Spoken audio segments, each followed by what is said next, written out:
Hey Zara and Quinn, glad you guys could make it. Last time we read chapter 1 of the book King and Kayla and the Case of the Unhappy Neighbor. Just a quick recap. We met King and we met Kayla. They were out for a nice walk. They came to their neighbor Jillian's house, who has a puppy named Thor. Um, Thor has been having an issue of digging a lot because he's an energetic puppy. And their neighbor, Mr. Gary, also was blaming Thor for digging a bunch of holes in his yard the other night. So now we're going to see what happens next in chapter 2.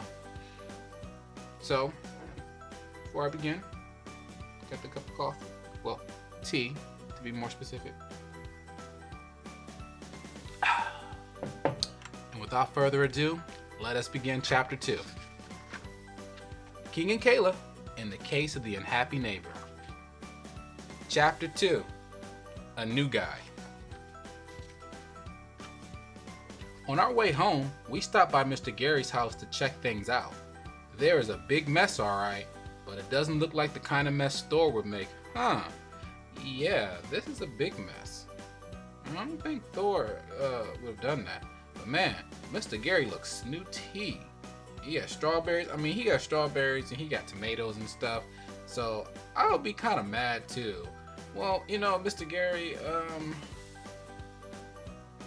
I don't know. I don't have any advice for him. Maybe if I was in his shoes, I'll be mad. But then again, who knows? Kayla doesn't think so either. Are you sure Thor did all of this? She asked Jillian's mom. Does he? Mr. Gary doesn't let her finish her question. I saw him in my yard, he says. Well, I'm gonna change mine. I saw him in my yard, he says. And we know he likes to dig, Jillian mom says. So, looks like they're pointing the blame all at Thor. So we'll see what happens. Please move along, Mr. Gary says.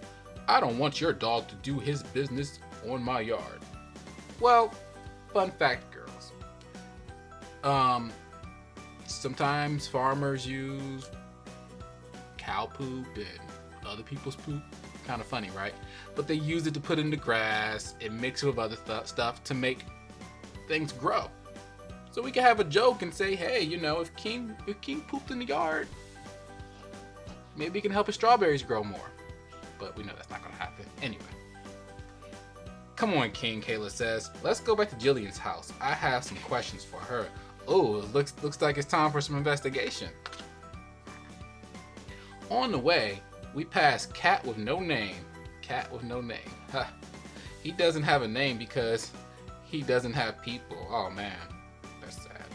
Wait a minute. If he doesn't have people, how does he get food? I wonder. King, you are very smart. Hey, Cat. Did you steal food from Mr. Gary's garden, I ask? No, the new guy did, says Cat. What is Cat doing with that mouse? That's how he's getting food. What new guy, I ask? I didn't know there was a new guy in the neighborhood. Watch out for him, Cat says. He'll fight you. And I'm guessing the mouse gulped and ran away. All right. So that is the end of chapter 2, girls. So far, we got a chance to see the mess in Mr. Gary's yard. Looks like a really big mess. I personally don't think that Thor did it, just because the size of Thor and that mess being made, it's possible, but we have to be there for a very long time. Now, Mr. Gary said he did see him, but I just don't think Mr. Gary likes dogs, I don't know what you girls think. What are your thoughts? Anyway, I'm excited to see what happens in chapter 3. We probably get to see some of King and Kayla's investigative skills as they start to ask people around the town. Well, mainly King. I know Kayla's going to ask Jillian, but King's going to do his due diligence as well and ask some of the animals. So we'll come to a conclusion, and hopefully Thor can be acquitted of the crime he has been blamed for. But I hope you girls have a great day, afternoon, evening, whenever you're watching this. I love you girls, and I'm excited to read chapter 3 to you, and we'll find out what happens tomorrow.